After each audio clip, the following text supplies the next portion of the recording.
Welcome to the Real News Network. I'm Paul Jay in Baltimore, and we're continuing our discussions looking at the Obama-Romney debate. And now joining us from Detroit is Frank Hammer.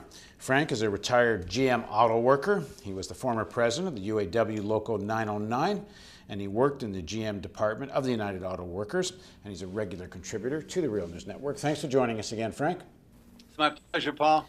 So amongst other sort of surprises of the debates, I was surprised that President Obama didn't mention the word General Motors. I don't think he even talked about saving the auto industry.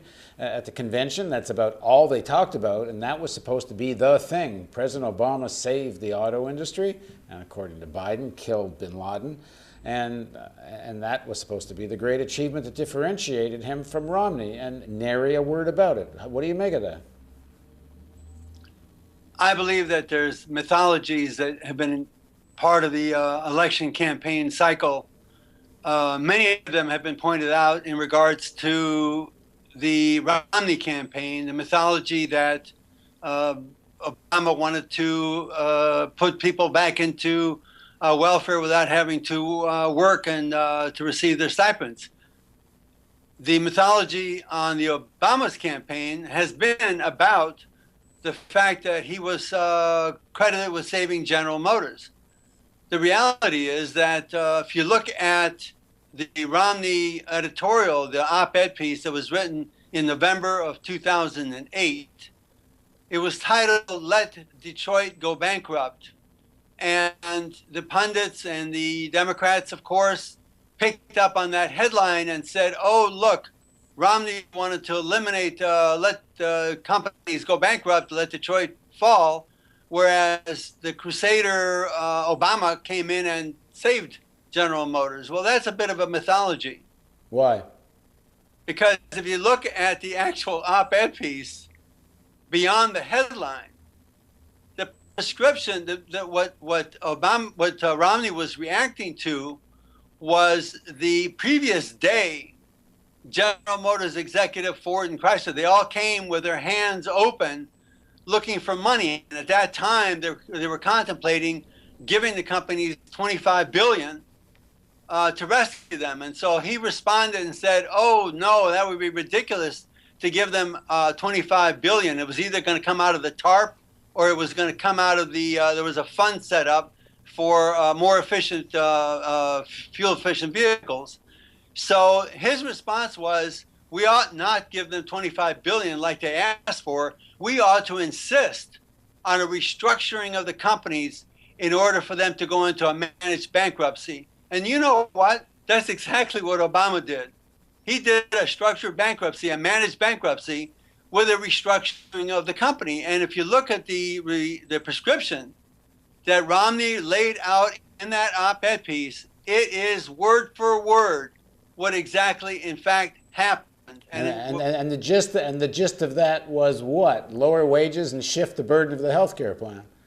It was lowering wages. It was getting rid of the cumbersome labor contracts. It was diminishing retiree benefits, along with changing management at General Motors and I think the other two, or at least at Chrysler. And so if you were to read the op-ed piece, you would swear that it was Obama that scripted it and not Romney.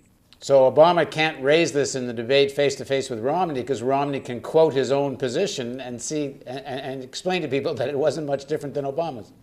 Well, up till last night, I thought that Romney was the best gift that Obama could have gotten because Romney has at different periods taken different positions. He said at one point, oh, I take credit for the restructuring of the industry because I said so and so and so in the article. At another point, he has said, well, I would have done the same thing that Obama did, but I would have done it faster.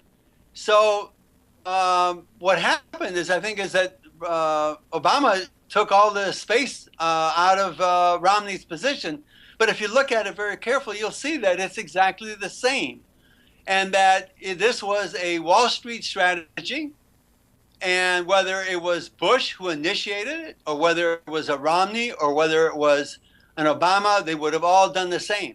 The essence of this is what's been happening with wages, and where is that at now? Just what are workers making at the big three, and what are unionized workers making at various parts manufacturers?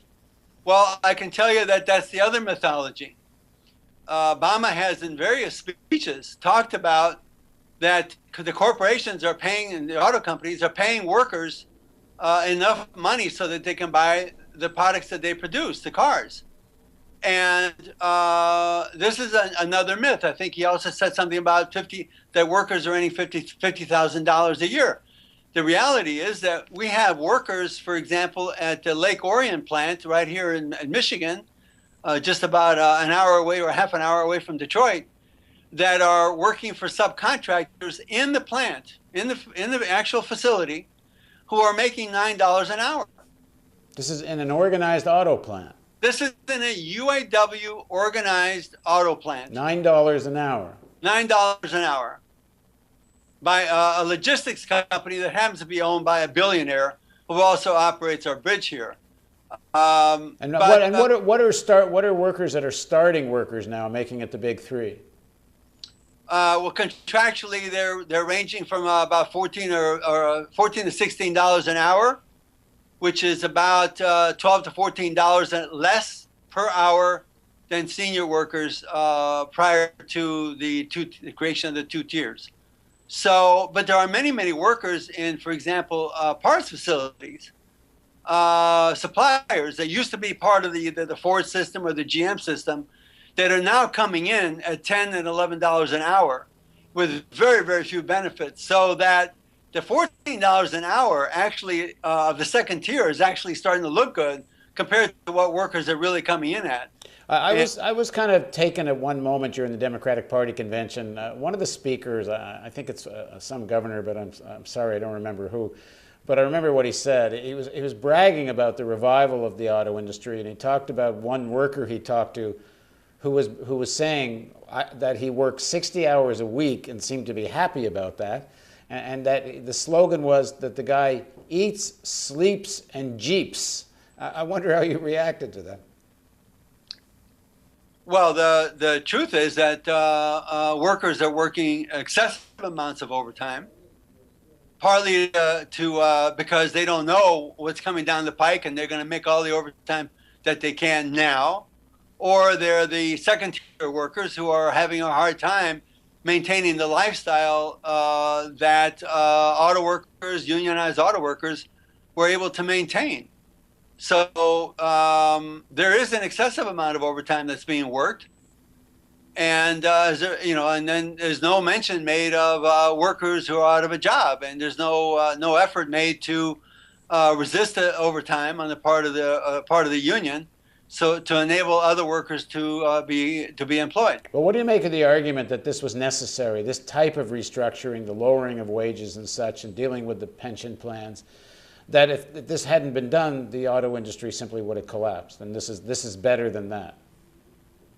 I think that I would turn that on its head, and I would say that the financial crisis of 2007, 2008 was presented the perfect opportunity to transform the auto industry into an image more to their liking, which is to say we were required to replicate the conditions and pay structure and so on of the non-union plants that are currently operating in the South, and that this was their way of reducing the standard of living of workers here in the unionized North, and basically more and more making the union irrelevant as a fighter for the workers at the big three.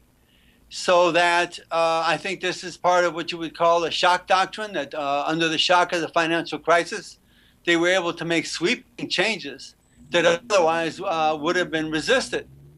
And the other side of that, the other aspect of this question is a much larger one, and that is because we are in such a globalized environment where auto companies are producing cars all over the world, with workers who are making a fraction of what workers make here, that is a drag on our ability to maintain standards here in our country, in the U.S.